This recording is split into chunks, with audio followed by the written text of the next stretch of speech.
So we have a bit of background. Hello, everyone. Thanks a lot for joining. Please introduce yourselves in the chat before we get started. What's your name? What's your job title? Where are you based? Where are you joining us from? It'll be great to hear from you as we wait for other people to join, and we'll get started in a few minutes.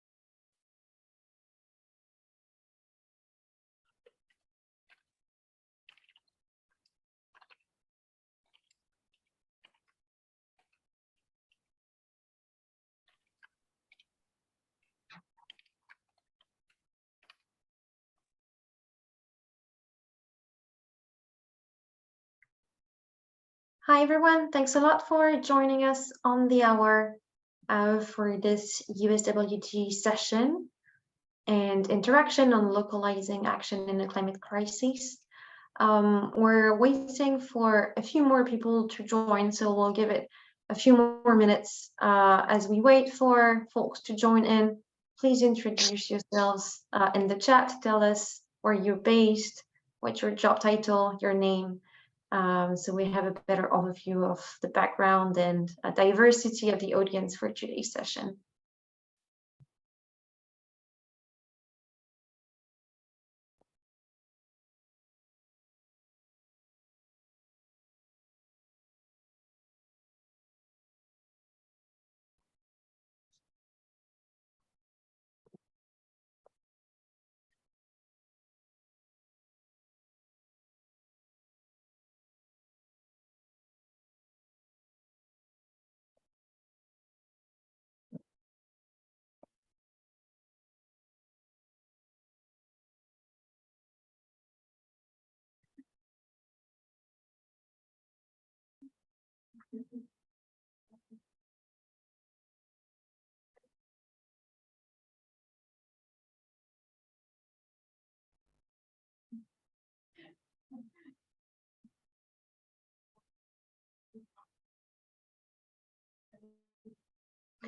All right, let's get started today. So good morning, good day, good evening to everyone, depending on where you're joining us from.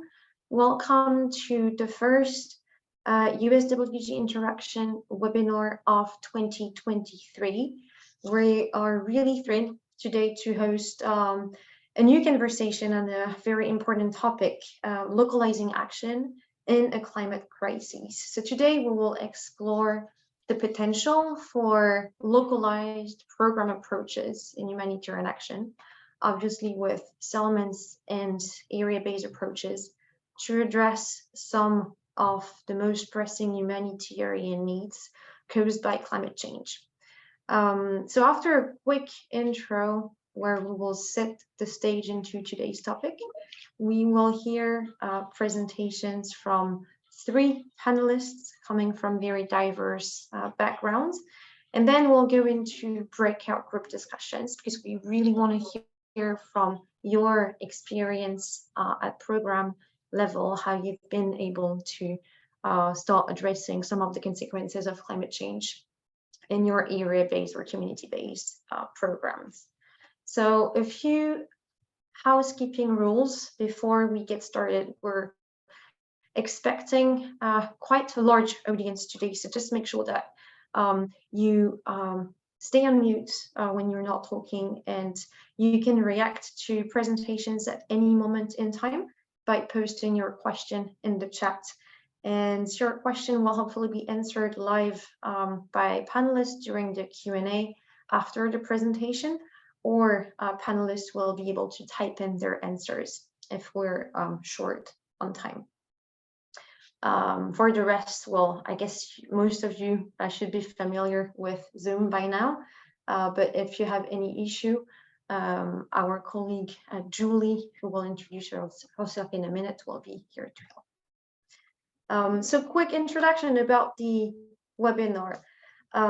If that's your first time joining an Urban Summits Working Group webinar, let us introduce ourselves. My name is Louise Thaler. I'm one of the co-chairs of the USWG, together with distinguished friends. So we have Mohammed Hilmi. Mohammed, do you want to say hi? Hi guys, welcome. Thank you for joining.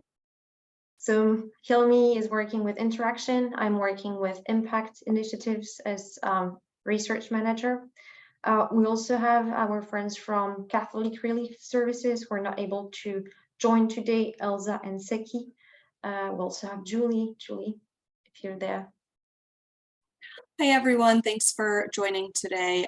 Feel free to direct message me if you have any issues on Zoom this morning. Thanks a lot, Julie, for your help. And today we're also joined by Marco from Interaction, climate specialist. Hello, Marco. Hi, everybody. Thanks for joining us. Thanks. So for those of you who joined this webinar series for the first time, here is some very light background on the USWG area of work and vision.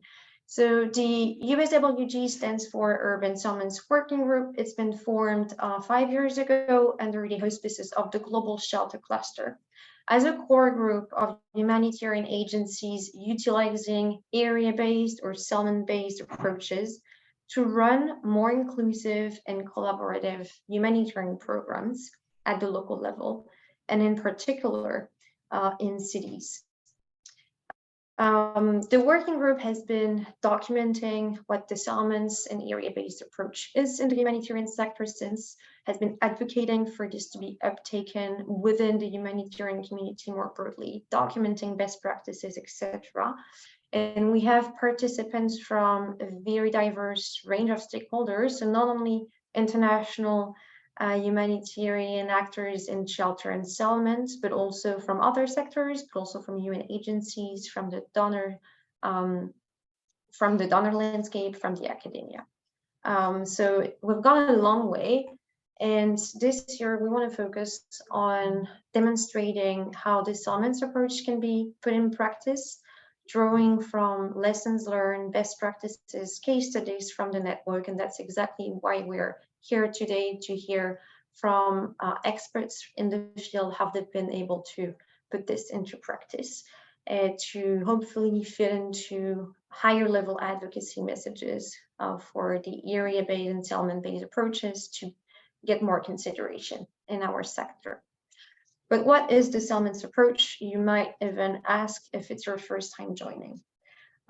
This approach, which is also often referred to as area-based approach or community-based approach or a neighborhood-based approach, it emerged from the recognition that humanitarian action needs to adapt to even more complex urban environments and protracted crises. That we need to work more closely with local stakeholders in general. We need to be able to link with local governments, but as well informal governance structure.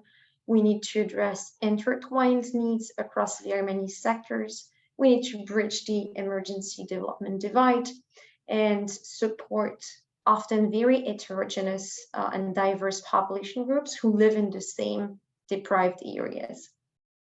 So above all, this is very challenging, but one way to do that is to localize the way we work down to a level of one or a few target areas that are in need, and design programs that have 4 important ingredients.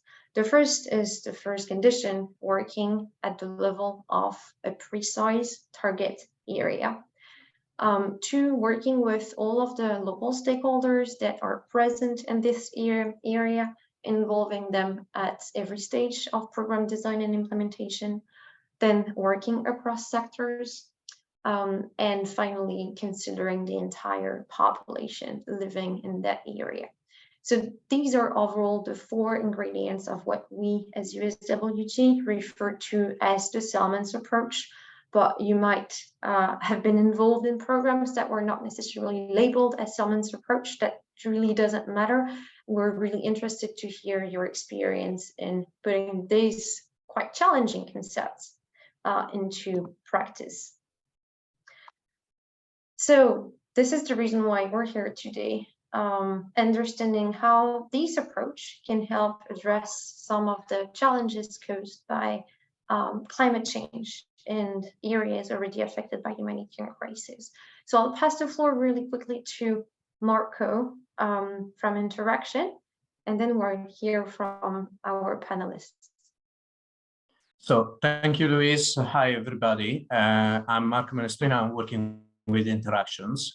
So our new climate initiative at Interaction aims to address the increasing need of those affected by human-induced climate disasters by improving decision-making and coordination among humanitarian actors. The initiative is based on the understanding that the effects of climate change are expected to double the number of people requiring humanitarian assistance by 2050. Under the current work, we want to understand how to adapt our current operations to better respond to climate change in terms of mitigation and adaptation measures, with a particular focus on environmental sustainability and the most vulnerable at the center. For this reason, the settlement approach is particularly relevant to this initiative as it underlines working with multiple stakeholders and across sectors to address the unique challenges faced by the most vulnerable communities. By better understanding how to adapt, we can develop institutional learning and better informed strategies. So through this initiative, we hope to make a meaningful contribution to improve the effectiveness of humanitarian action in a context of a changing climate. So to support this discussion, we have pre-selected some topics for our breakout sessions after the presentation of today's case studies. So as you can see, we have localized coordination for climate response. And this topic will discuss the way in which coordination can be improved at the local level to better respond to the effect of climate change. The use of evidence and data at the local level, how evidence and data can be used to inform a local level decision and action related to climate change. We have a community participation in early warning system and the importance of community in the design and implementation for climate-related risk. And finally, climate response in hard-to-reach areas, where we will explore the challenges and strategies for providing humanitarian assistance in hard-to-reach areas affected by climate change. As you can see, this topic is quite broad, as we want to gather a wide range of perspective and idea to analyze for our future work. Before we begin with our presentation today, panelists, we thank you again for your participation, and we're looking forward for a very meaningful and engaging discussion around these topics. Thank you a lot.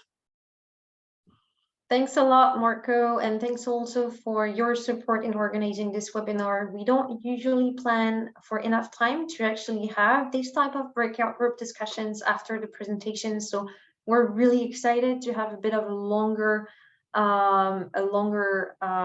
session today to be able to hear from you. So please stay after the panelists have finalized their presentation.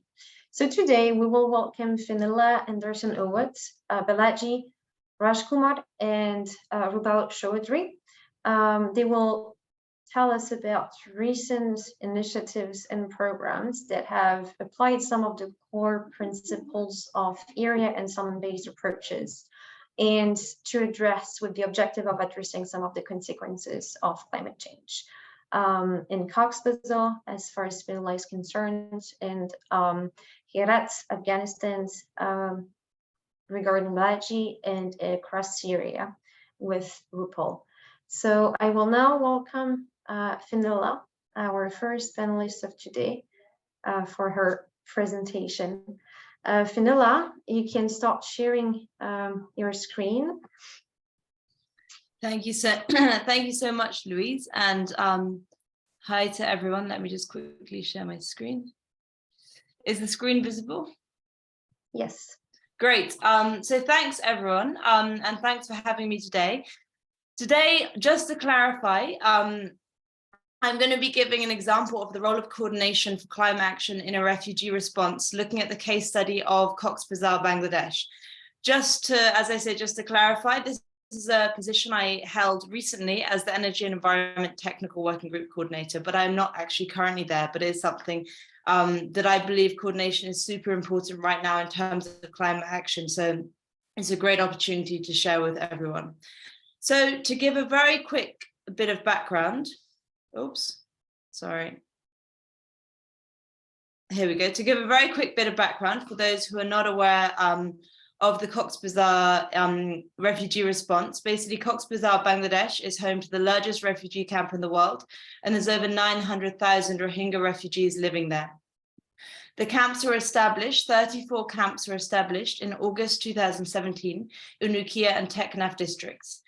And most importantly, in terms of climate action, needs for climate action and environmental sustainability, 75% of this camp land was within Forestry Department protected area, so in areas of previous forests. So the impact on the environment was huge, and therefore the need for coordinated action equally massive. Similarly, this area is extremely vulnerable to natural hazards and climatic risks. And so again, the importance of ensuring all initiatives in this refugee setting are climate sensitive and environmentally sustainable is super important, and it's really important to make sure that that was really well coordinated, which is what the Energy Environment Technical Working Group were doing. So just looking at the situation in 2018, the Rohingya refugees arrived in August 2017. And this is a photo on the left side of what the camps looked like shortly after in 2018. And again, on the photos on the right, you can see the aerial imagery of what it looked like before the arrival, thick with forest, and then afterwards, where a lot of the land had been degraded, both within and around the refugee camps. So looking at that situation, the main environmental challenges there was deforestation, with around 730 tons of firewood required every day to meet cooking fuel demands. So as in many other refugee settings, at the beginning of the response, cooking fuel was not provided by the humanitarian community, as often it is not, because it's very expensive. So a huge amount of forest area was deforested, both within and around the camps, again, both by Rohingya and by refugee and host communities. So deforestation, probably one of the biggest environmental challenges. Landslides and soil erosion, very much linked to deforestation, with around 7,000 hectares of forest land degraded in and around the camp. So a huge amount of land was very much degraded. This is also linked to hill cutting in order to establish the camp area and to build the shelters. Solid waste and water pollution. This is an ongoing challenge, a key environmental challenge, which is ongoing and is being addressed, but it is very difficult, again, with such a large population in a very densely populated area. Currently, there's an estimated 512 meter cubed of waste produced every single day. So a huge amount of waste is produced, and the management of that is essential for the environment. Finally, biodiversity loss. So the camps were established in the middle of an elephant migration corridor between Myanmar and Bangladesh. So that's one example of a key activity that was needing to be done is human-elephant management, conflict management, but also other biodiversity loss with the deforestation and degradation of land. There was huge amounts of biodiversity loss across the scale.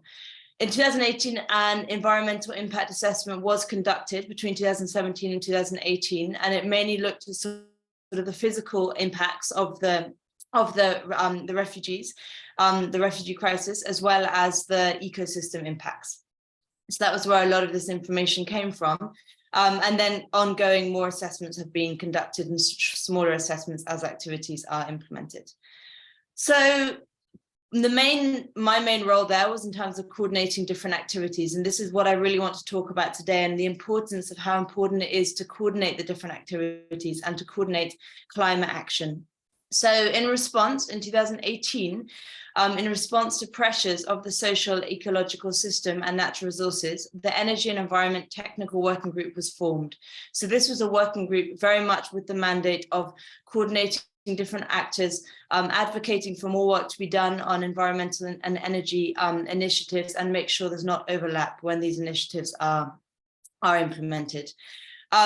So the group basically coordinates partners working on different activities, promotes innovation, and basically ensures that these meet both the needs of the people and the environment. So this is one of the big challenges, the fact that often for environmental interventions, it's much easier to do an environmental intervention in an area that is not so habitated, so not in such populated areas. So this is something central to the group, to make sure that the activities done really meet the needs of both people and the environment, both inside and around the refugee camps.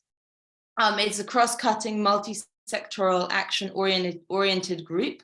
So again, environmental initiatives should never be across one sector. It's really important that they can be cross-cutting across different initiatives, different partners, different types of organizations and different sectors or clusters, and make sure it's action-oriented. So it's not just about research and things like that, but it's really about making sure the activities are implemented on the at the ground level. Ultimately, the group ensures a holistic landscape approach is adopted, and partners working with different sectors or clusters, we call them sectors in Cox's Bazar, coordinate on different technical issues, and environmental mainstreaming is promoted. So again, having this group which has can reach out across different sectors, it really makes sure that the environmental mainstreaming of the whole response can be promoted, and making sure that different partners working together can make sure that there's not overlap, but also activities are complementary. And that's where there's some really nice examples from this response. So quickly looking in terms of what the different activities are, just a very quick bird's eye view in link to climate action, specifically around mitigation, adaptation, and resilience. So actions to reduce emissions very much have been the provision of clean cooking energy, renewable energy through solar lighting, and solid waste management initiatives. And then we've got landscape restoration and watershed management, which is very much both climate mitigation and climate adaptation. So it's also managing the risk of climate change impacts. Other activities that are being implemented in the climate adaptation lens include climate knowledge and skills, early warning and anticipatory action, conservation, climate smart agriculture, and flood protection. And then all together, again, because we've got this community we're working so closely with, we're making sure that this allows the community to become more climate resilient, and it increases the ability to anticipate, prepare for, and respond to climate-related shocks. So this is a very quick overview of the different sorts of activities that are being implemented and how they fall in that climate action lens. So looking a little bit closer at the group and the stakeholders, at the heart, and this is the important for localization, at the heart of this energy environment technical working group is the community, and more the community needs to lead these activities and need to be in the center of any design of activities. And as I mentioned before, this is something that the Energy Environment Technical Working Group particularly promotes, to make sure that communities are consulted in, if you're doing a plantation activity, that the types of species planted are the species that the community understands and sees the uses of and the value of, and that sort of thing. So to really make sure the community is at the heart, and human-centered design approaches are used in planning projects. Development banks, so there's been work with the Asian Development Bank and the World Bank, because again, to make sure that what we're doing on the humanitarian side is linking to the development banks and making sure they're on the same page and on board as well. The government, of course, partners in Cox's Bazar are working very closely with different government bodies, specifically the Bangladesh Forestry Department, as this area is within the protected forest area. So all of the activities are very much in line with the Bangladesh Forestry Department initiatives, and all of the tree species, for example. Thank you. I'm going to quickly go through. Okay, private sector, again, super important, similar to development banks. National and international research institutions working super closely to make sure the research done is relevant. And then the different working group members. So there's about 40 different members of the working groups, which is NGOs, UN agencies, Red Cross and Red crescent societies, private sector, and social enterprises. And then the different sectors, as I mentioned, it's cross-cutting. So we've got food security partners, SMSD partners, or CCCM, shelter and NFI, livelihood, and then also WASH. So finally, just looking at or very quickly to look at the objectives of the working group. I'm just going to, as I've got 2 minutes, I'm just going to put them on the screen so you can see the general objectives of what we do. I've sort of gone through that already. But what I want to skip for is the strategic objectives. So it's very much, firstly, to ensure sustainable energy solutions for both cooking and lighting and solid waste management. Secondly, restore and rehabilitate the natural environment and conserve ecosystems. And finally, to strengthen community resilience. And just some quick examples of how we've got to the environmental situation today, which is the photo on the right, actually from a few years ago, but similar situation today. We're looking at programmatic achievements such as landscape rehabilitation, with 600 hectares of land having been restored in the camps and 2,600 hectares in the host community through the plantation of native species. The provision of clean cooking energy. This is fundamental to have taken place alongside the landscape rehabilitation to make sure that every single Rohingya refugee household now receives LPG cooking gas, so they're no longer having to use the firewood. And then also use of nature-based solutions for slope stabilization, watershed management, and so on and so forth. These are just a few examples of the many. Finally, looking at the coordination achievements, a lot of different activities are very closely coordinated by the working group at field level, such as every year the plantation activities are coordinated through a close mapping exercise to make sure that there's no overlaps, similarly to solar lighting initiatives, again, in such a way. Technical guidelines and assessments coordinated by the working group to make sure that different partners have access to the technical guidelines, trainings, and so on and so forth. Early warning and awareness exercises to ensure that construction, for example, is not done in flood-prone areas. And then finally, there's now a consolidated strategy for the next 3 years, which should guide the climate action initiatives in Cox's Bazar. So this was a very quick overview, but if anyone has got any questions, I would be more than happy to answer them. Thank you so much. Hi, Fenella. Thank you so much. Hi. I actually have one question. I would have many more, but one will be enough. So Sure. thanks a lot for this presentation. It's actually the first time that the USWG sort of discusses a project and initiative around cross-sector local level coordination. And it's quite fascinating to see in practice how that works, how you've been able to address issues around adaptation, environmental and ecosystem management, along with resilience, working with multiple agencies at the level of a mega camp. Would be really interesting to hear your thoughts about to what extent that would be, in your opinion, replicable to other contexts, and especially in areas where displaced or refugee communities may live alongside host communities, like in urban or peri-urban areas, rather than in well-parametered camps.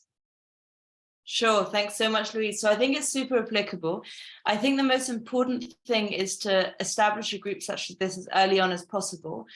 So if you have a displacement setting, as early on as possible to establish a network, say, for example, that can really connect the different partners working on different initiatives. Because I think that's the beauty of having something like this. You have WASH partners, for example, who might not be so connected with shelter, for instance. So again, having that and making sure that everyone's got that environmental lens is fundamental.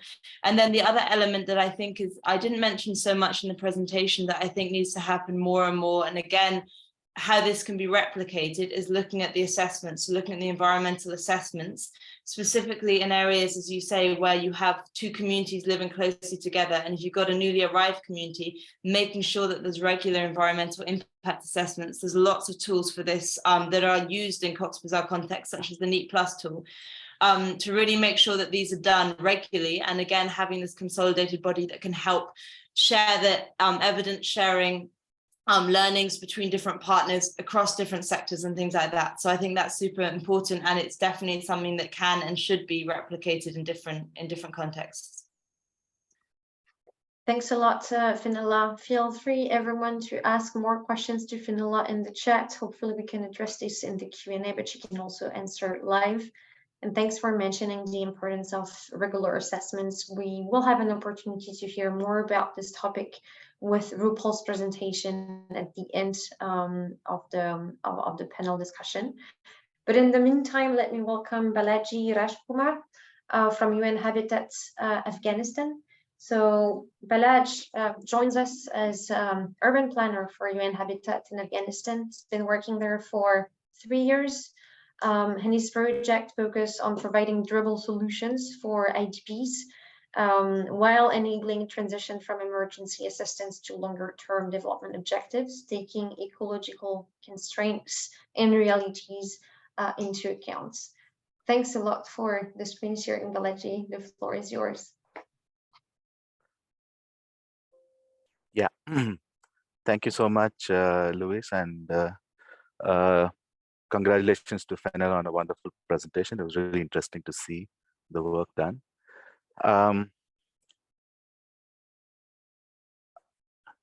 Okay,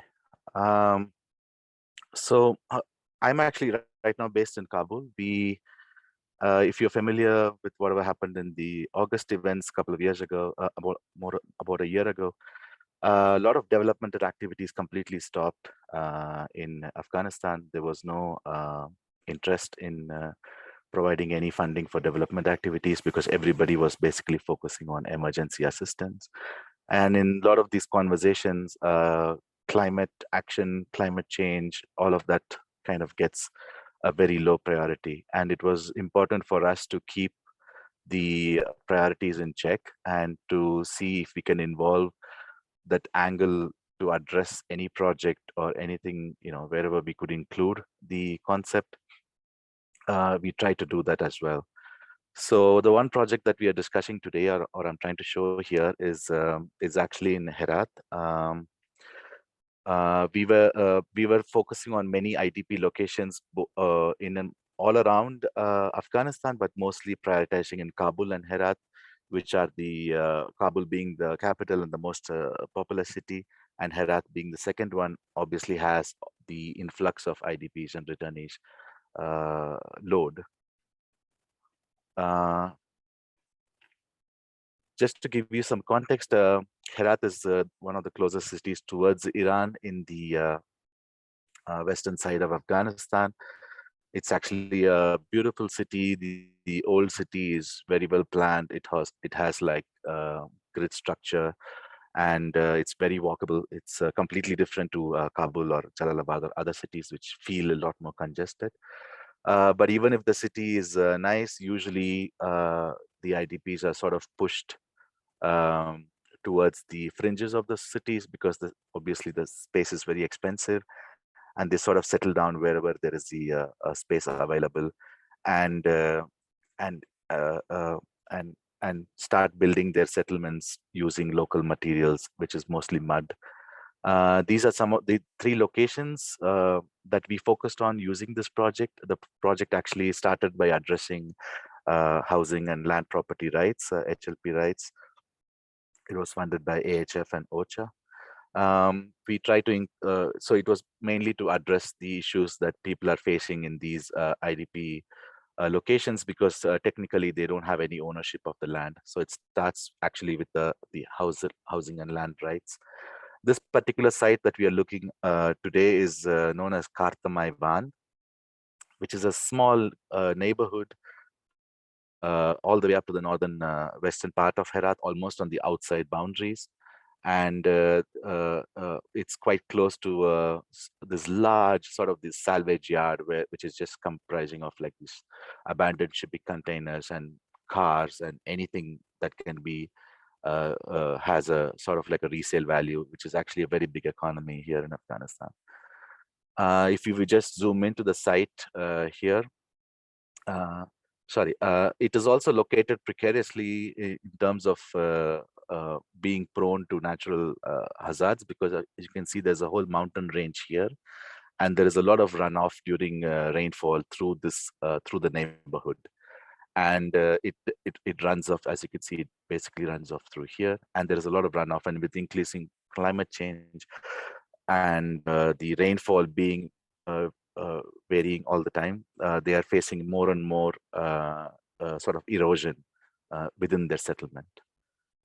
This is just the area that we started working with the communities. It has about 300 houses and about 2,000 people. It's completely made out of mud and small wooden roof members and windows and doors. And to give you a context on climate change, I cannot think of another country which has been affected more in terms of multiple events happening at the same time. Even when I was just researching just for this one presentation, I just this is just one image which shows like there was drought, floods, earthquake, and floods at the same time in just in 1 year in different parts of from the country. It is it's absolutely devastating. Even though drought is considered as one of the more prioritized issues because it was leading to famine, floods were equally destructive. We started the process by, as we always start the process, we started by engaging with the community, talking to the elders. They are known as shuras, and they also invite the community into the local mosque. Usually there aren't many facilities for gatherings here, so the mosque is what we use. And we had also insisted that the women should be part of the discussion groups. We have a team of very good mobilizers who engage with the women, start looking into their concerns. And at the same time, our engineers work with the community in terms of guiding them about what solutions are feasible for them, considering the project budget in mind as well. Clearly, we did a hazard mapping in which, like, as you can see in this picture, like the erosion is getting closer and closer to the settlement, and the whole settlement is basically made out of mud without any sort of solid roads or drainage system or basic electricity. Even though they did have very high issues with many other things, they considered that to address the flood through a canal is what they would need. And there was one street that was also identified as a main street which is highly used by the neighborhood, which connects them to the rest of the city. Just to give you an idea, this is the main road that connects to the rest of the city. I think that road already has some sort of intervention. So they had basically asked to intervene in the next main road, which is somewhere here. And this is the area that we were addressing in terms of, because it was the most damaged.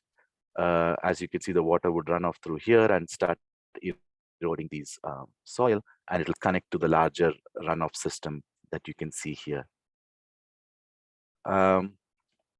This is just an image which I really like. It shows the different layers surrounding the site. As you can see, the whole of Herat city at the back, the religious institutions, the whole salvage yard, and then this settlement right on the edge of the whole city, just looking at the city.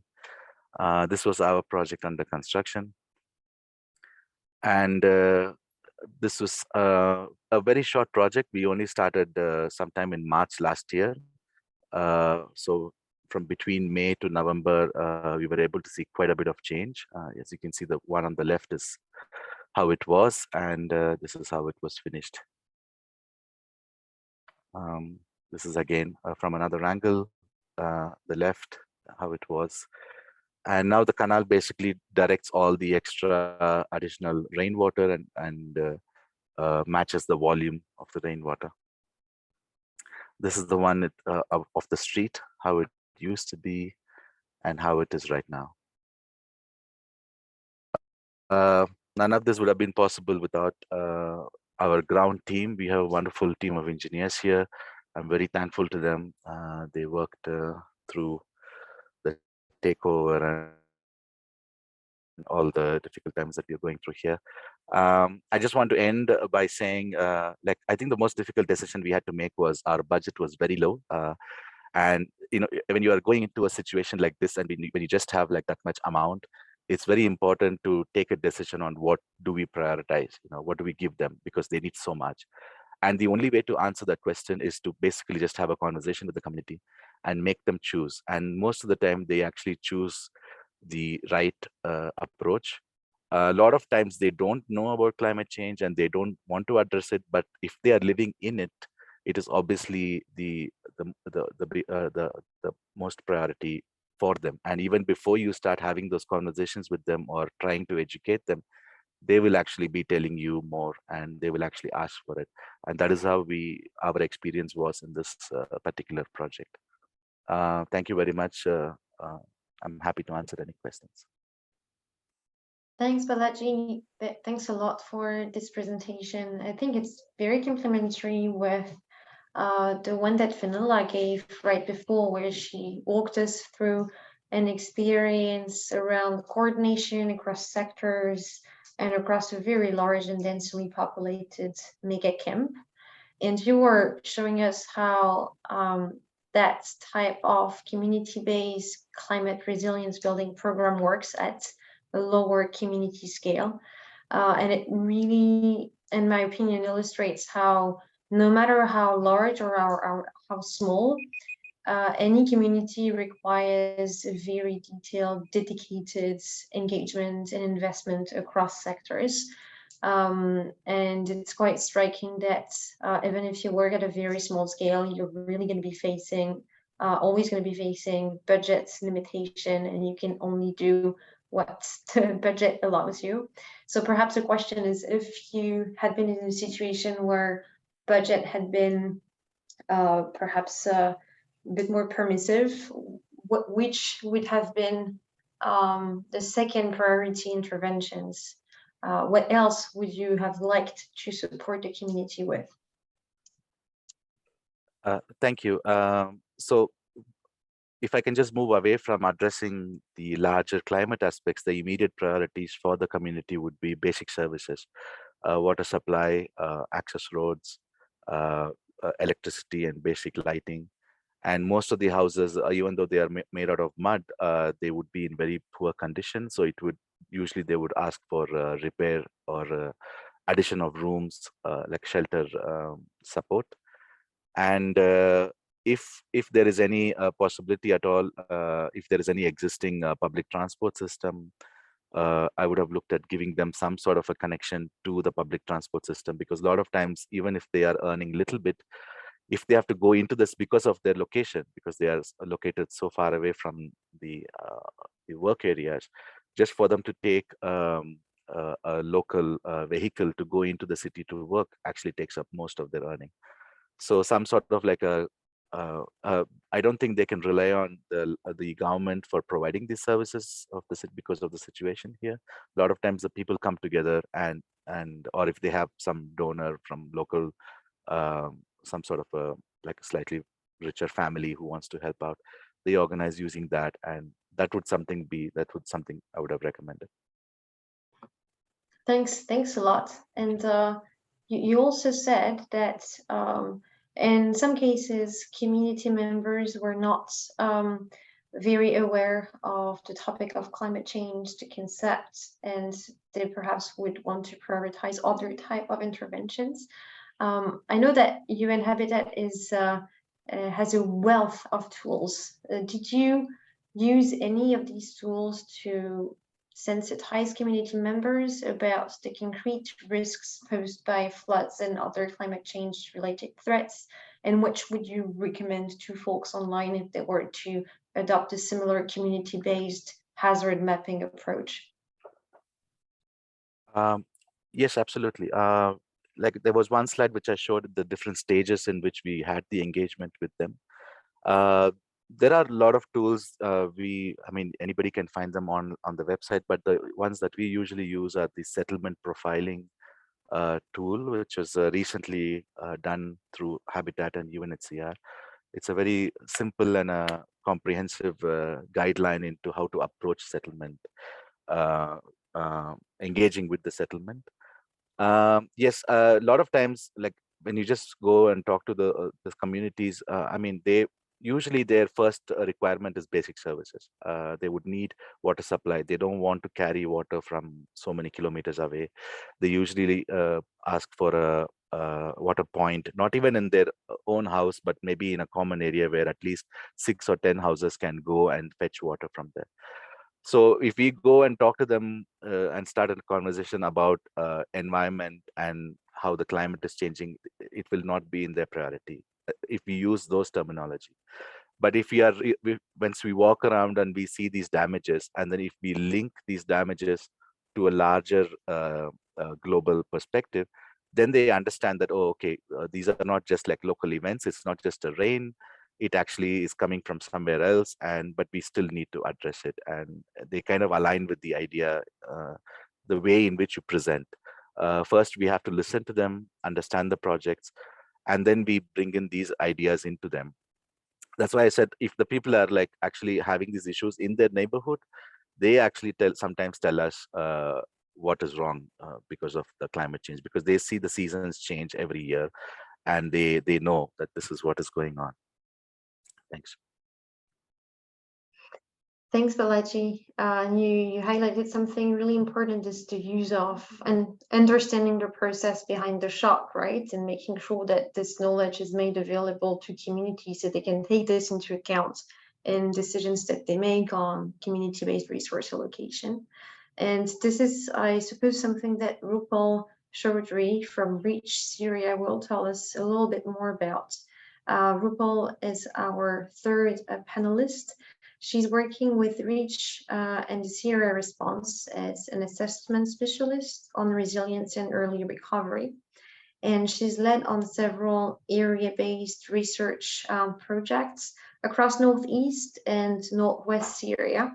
And she will tell us more about one of these research projects on area-based water management assessment and how it's been utilized to inform humanitarian strategies for water usage.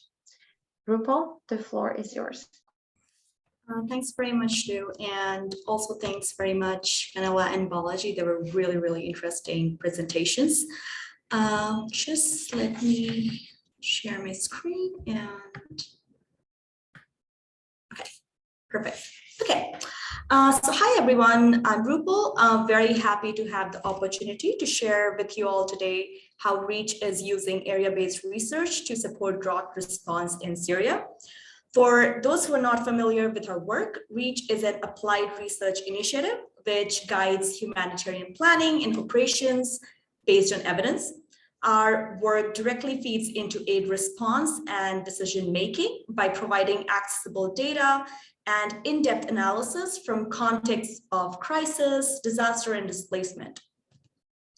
So Syria remains one of the world's most complex humanitarian emergencies, where needs and vulnerabilities are caused by a variety of factors, many of which are structural in nature.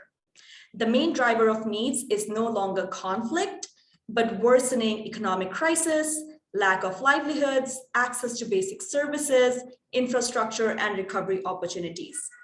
More than a decade of conflict has resulted in destruction of infrastructure, unavailability of maintenance, rehabilitation, and management services, which has had a devastating impact on the general population's access to water. Climate change has also increasingly become an additional key driver of needs, compounding vulnerabilities and challenging livelihoods. As this contextual shift is becoming more gradually recognized, the response is also shifting towards a more nexus-style programming. There is significant focus on implementing longer-term resilience and early recovery-focused interventions to address the root causes of socioeconomic and other vulnerabilities.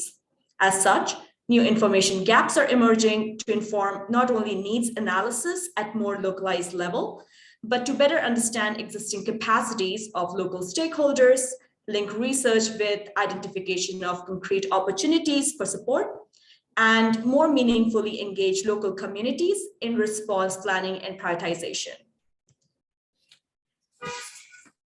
The case study I'm presenting today is a part of a joint Reach Acted initiative in Syria. It's a 3-year project spanning from 2021 to 2023 with integrated research and implementation components across NES. REACH was the research partner, bringing in expertise in utilizing area-based approaches, and ACTED was the implementing partner to then act upon the findings and recommendations from the research.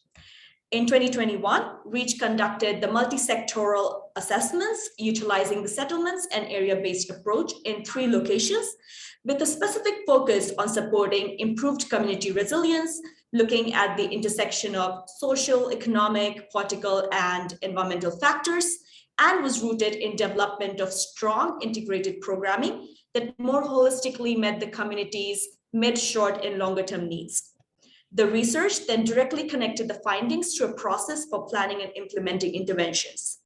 Facilitated by ACTED, supported by REACH, but ultimately led and owned by communities, response planning workshops were conducted to carry out evidence-based planning by bringing together key local stakeholders to agree on priorities, preferred solutions, and a common vision for how to build community resilience through complementary multi-sectoral support. Now, these community planning workshops were implemented in coordination with diverse local stakeholders, including community members and civil society representatives, to ensure local buy-in and a sense of ownership over the agreed solutions. ACTED and REACH have been conducting regular follow-ups and reassessing the framework based on the progress of sectors towards resilience and in the light of future shocks. As part of this reassessment and in light of the triple water crisis in Syria, the multi-sectoral ABAs and the community response plans highlighted the necessity of a detailed understanding of local water systems. So in 2022, REACH conducted follow-up water management ABAs in the original 3 areas, findings of which were then incorporated in revision and update of the community response plans. We will go into the water ABAs and the response plan updates together later in the presentation. But just to give you a bit more background and understanding of the complexity of the situation, here's a word cloud from the multi-sectoral ABAs of the most commonly reported shocks and stresses reported by all communities in all areas impacting resilience, with drought, price inflation, border closures due to COVID and otherwise cited the most times. Now, what this word cloud showcases is the compounding nature of these shocks. The drought compounds and is compounded by a multitude of other factors. To give you an example, less water in terms of groundwater levels or rainfall do not just mean reduced availability for household consumption, but also for farmers who have to use more resources to pump water for irrigation and livestock tending, which in Syria, especially in Northeast, due to lack of electricity, high cost of fuel, adds another socioeconomic burden on agro livelihoods and contributes to further depletion of groundwater as well as a result of unregulated drilling of wells.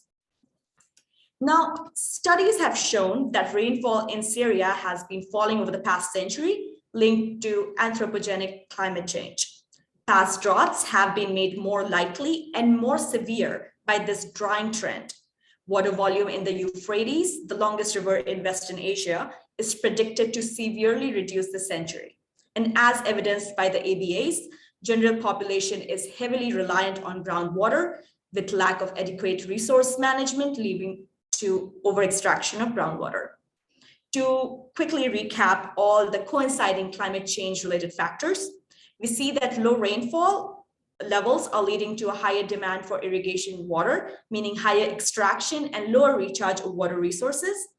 Lack of water and resources to extract water is leading to crop failures and reduced harvests.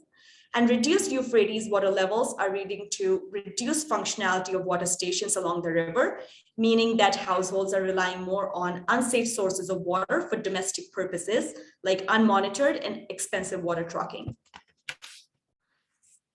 Understanding the drought needs to be understood in relation to other shocks and stresses that might be unique to each location, and that sustainable management and use of natural water resources will be a critical element of drought response in Syria for years to come.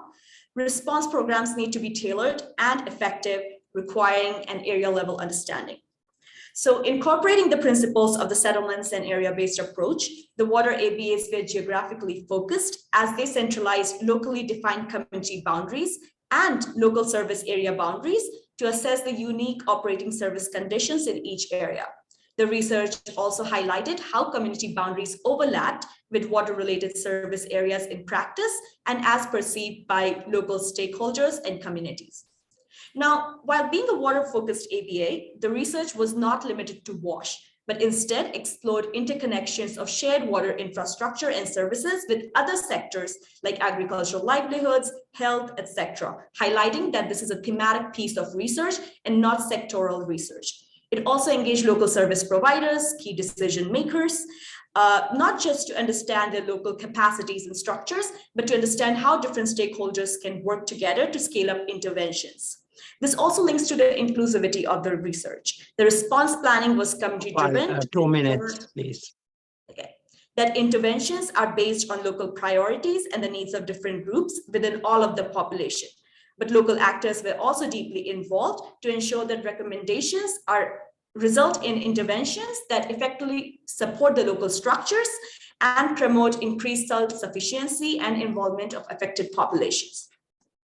So overall, the goal of the water management ABAs was to understand the underlying drivers of water insecurity and the impact of local communities. Combined with remote monitoring of water and agriculture productivity levels and changes in each area, the resulting profiles established a clear consolidated picture of the local water resources and services. They mapped how local systems operated and managed in the face of multiple shocks and stresses, looking at what the management practices and capacities already existed. They also identified specific entry points and areas for support, which would be best placed to improve infrastructure functionality and sustainable drought response programming. Now, very quickly, just to give you an example of the kind of information that's incorporated in the outputs, is here you see how remote sensing information was used to track changes in water levels at local level and how these changes impacted agricultural productivity. At higher level, this information strengthened evidence on the impacts of climate change on the local level. At a more granular level, the information supported the partners' ability to understand and effectively adapt programming to changes in water resources and agriculture. Here, you'll see the kind of infrastructure and service mapping that we did that highlighted locations and serviceability of key infrastructures, understanding their sources and coverage areas. In-depth stakeholder mapping helped in understanding existing management actors and also entry points where response actors can support these institutions.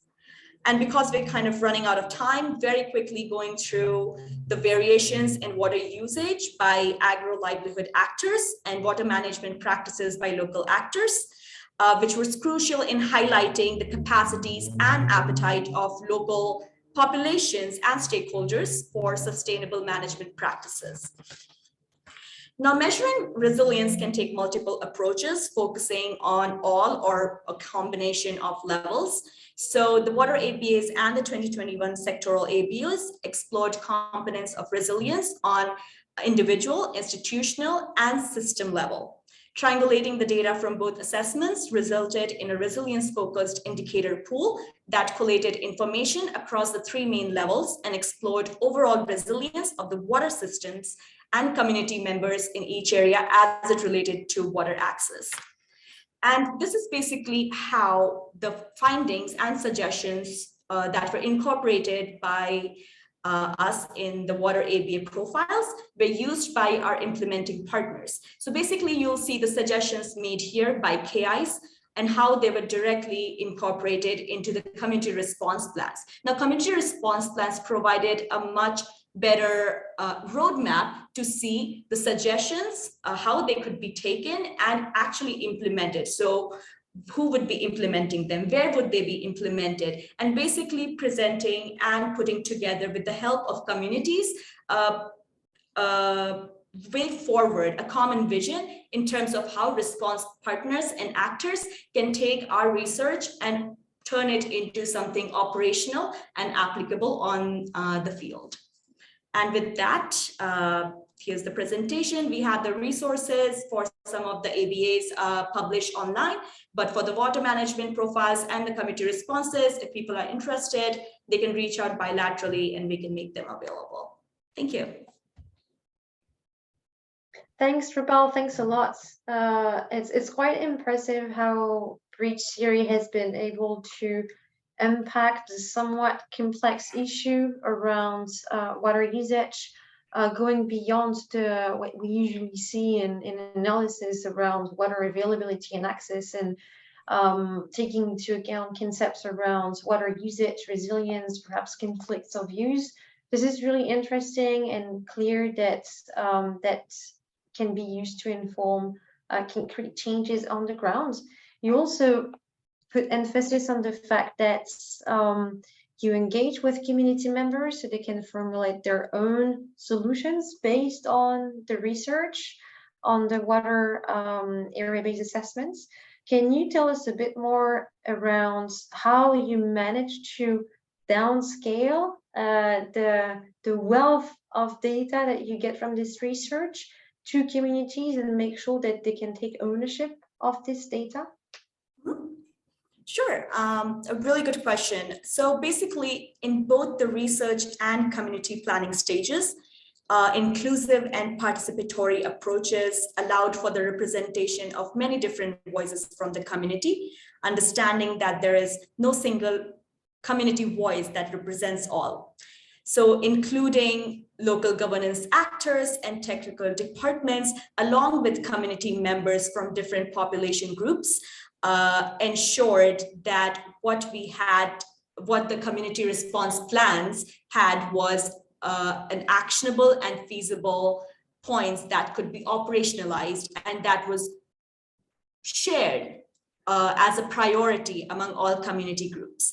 Now, the community response plans also brought together stakeholders that do not usually communicate with each other. So bringing in local actors, technical departments, and community members who usually do not have a voice in this type of decision-making.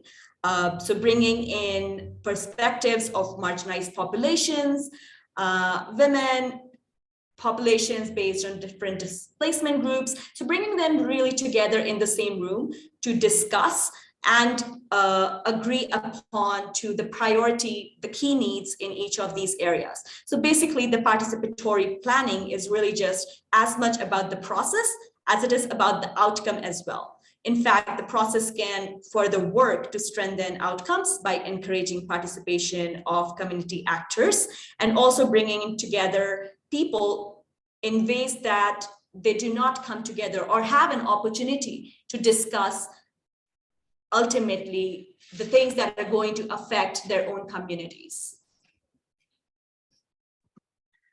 Thanks, Rupal. This is quite encouraging for all folks online to consider involving community members at the local level in designing programs, and similarly to the example that Balaji shared with UN Habitat programs at Herat in Afghanistan. If you have any additional question for either Fenella, Balaji, or Rupal, please post it in the chat. I'm sure they'll be glad to type their answers. We won't have time for an actual live Q&A, sadly, because we wanted to hear from you now. So we're going to head right into the breakout group section of this session.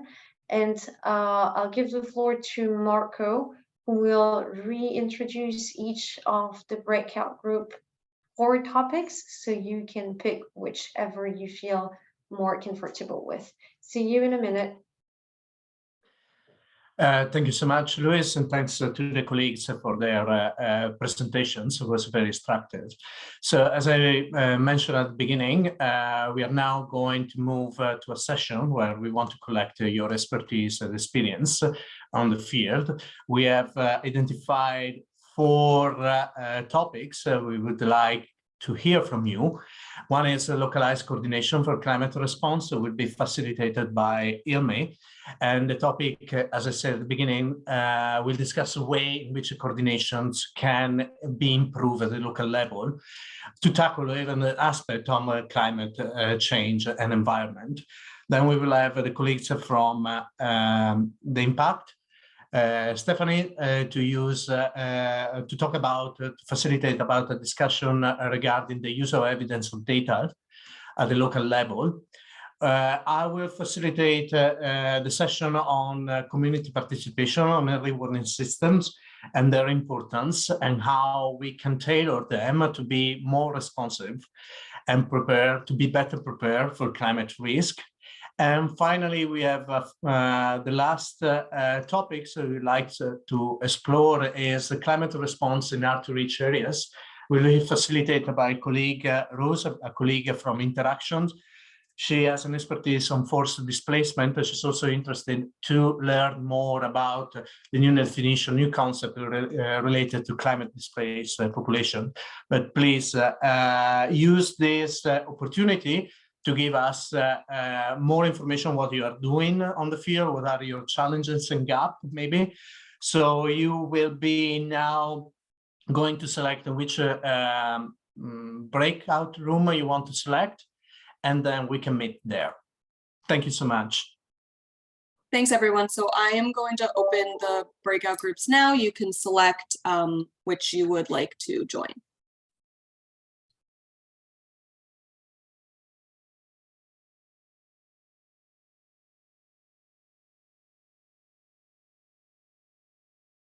If you're not seeing a pop-up, there should be 3 dots on your screen. If you click on that and click on breakout rooms, you should be able to choose.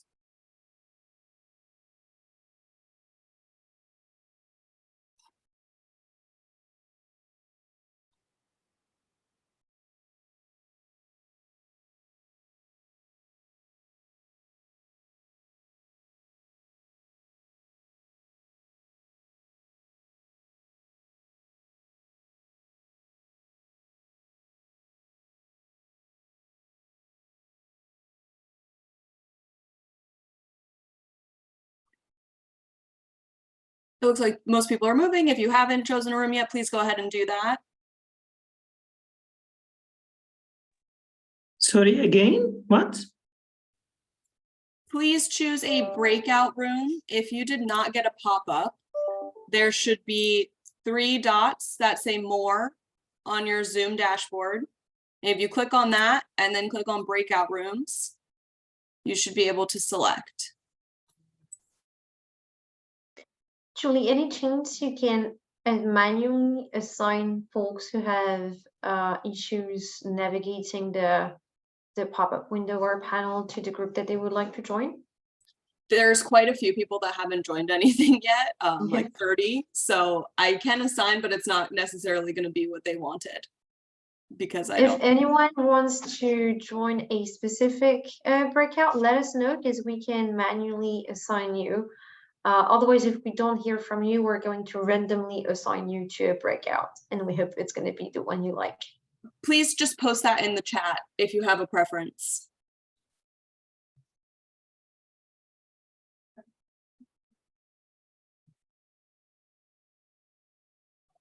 Looks like localized coordination is getting the most attention.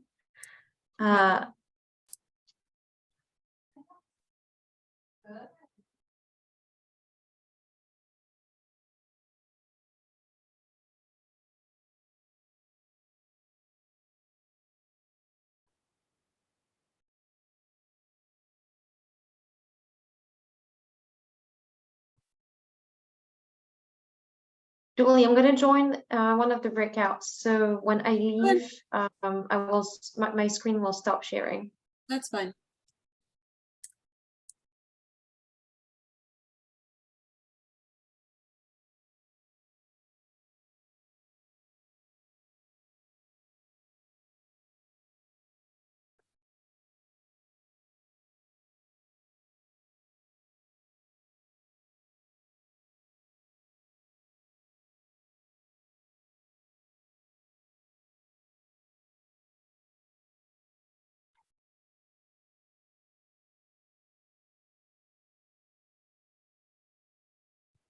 Hi all, if you're still in this main room, please join a breakout group. There should not be anyone in this main room right now.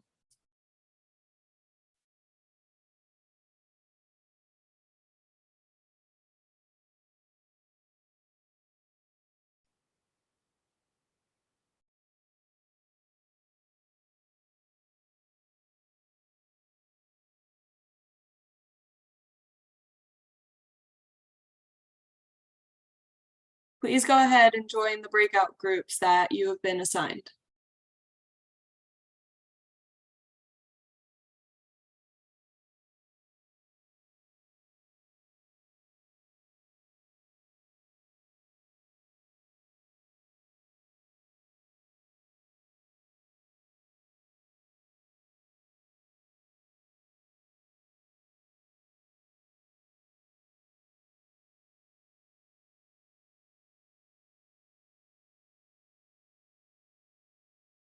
Hi all, please join the breakout groups that you have been assigned. No one should be in this main room right now.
Hi all, please join a breakout group if you haven't yet. No one should be in the main group right now.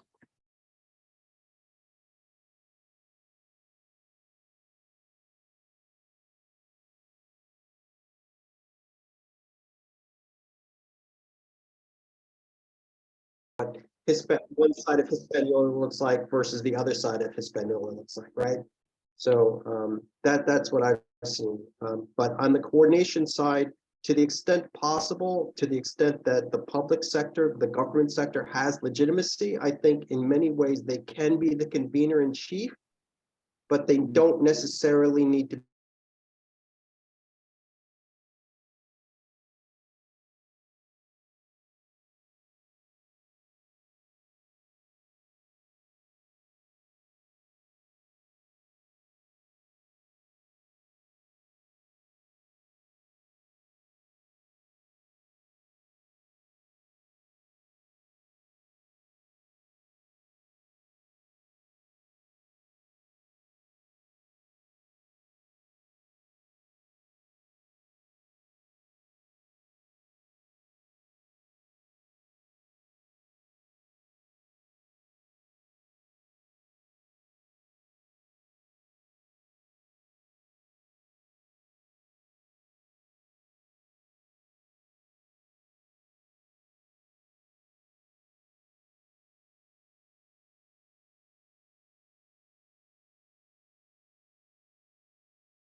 Hi everyone, welcome back to the plenary. I hope the closing of your breakouts was not too brutal.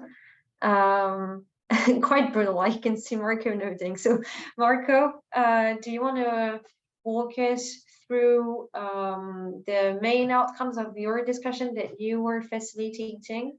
And then I will let sure. you introduce other facilitators before we put this session to a close. Thank you. I just wanted to say sorry to Jennifer because we were just in the middle of her final thoughts. So sorry, Jennifer, we will reach you out because it was very interesting. Okay, I'm going to be very quick on this. We have explored some challenges that is mostly related, it's related to languages and how to prevent that usually preventing communities to be really involved on the process. There are some aspects of financial mechanism we have encountered during our initial research as well. There are some, and some we have been very little time to explore all the example and experience of our partners, but some were reporting use of early warning system on the Pacific with faith-based organization working with churches to involve the communities and to train it. And then looking at networking within the communities. And then we had some partners using a systematic approach and tools, very specific tools, also to include the climate in their analysis to develop a better early warning system. I'm just moving because I'm conscious of the time to Ilmi. If we can give us a very short presentation of his session. Over. You are mute, Ilmi.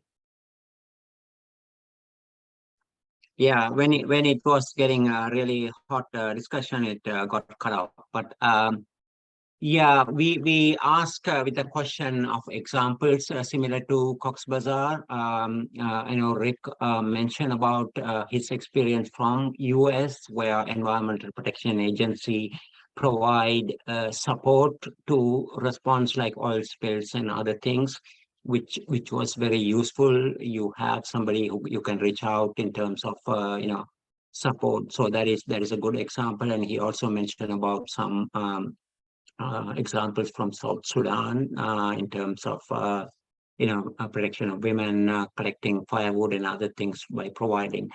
But one of the main issue is we haven't seen in terms of coordination formalized, not very good examples because we have a tendency to stick to our own field sectors. When I ask about many agencies do have environmental advisors, but even within agencies, there are specialized sectors. People specialize in a particular area. Even within one organization, there isn't a huge amount of good experience in terms of integrating programming, multi-sectoral programming, how our one sector could impact not only in the environmental, but other issues as well. So maybe I guess there's no clear. I have to cut you because it's we're just 1 minute ahead of. Okay, go ahead. So that's where we need to start. Thank you. Thank you so much, Hilmi. Shall we move it to Stephanie? Very brief on the data.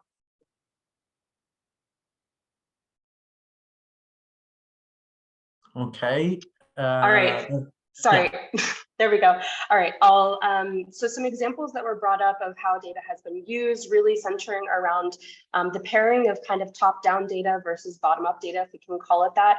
So kind of combining remote sensing data that can kind of define what are the climate hazards with information from the people that are actually experiencing those hazards in order to make really more robust and more appropriate intervention strategies. Beyond that, as kind of noted, that there already is a lot of existing data in some contexts, and perhaps we're not often taking best advantage of some of the resources that governmental actors have. And for example, flood zone maps, other kinds of larger documentation, and maybe not making the best of taking advantage of entry points with key decision makers as well. And then the last thing I'll mention here, which I think is a larger topic, is really what are some of the challenges when you're trying to utilize evidence about the climate impacts that you know are really important, when maybe the community members themselves have much more urgent or pressing priorities from their perspective.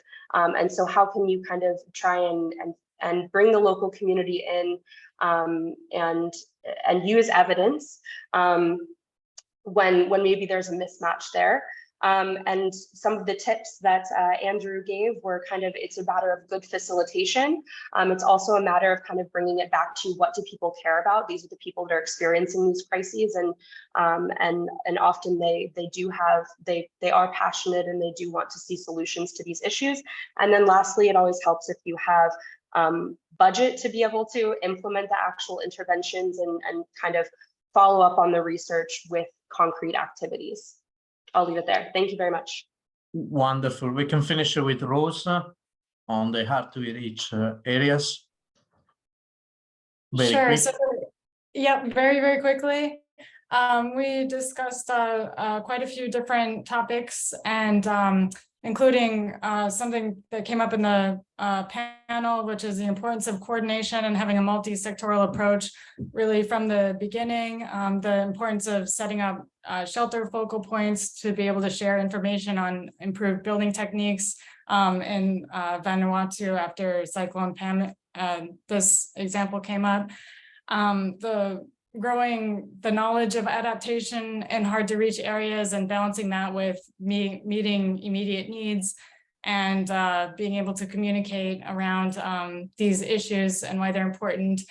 Also sort of the humanitarian role of greening the response, whether making sure that that doesn't happen at the expense of response, it's done in a way that doesn't burden communities themselves, and that being in a hard to reach area also doesn't excuse not doing that where possible. Also talked about a lot of the different complexities and types of challenges, including maybe a population moving due to drought, but also facing insecurity, and just why reaching these areas is so difficult in the first place. Some technologies like remote sensing can help with these hard to reach areas in some cases.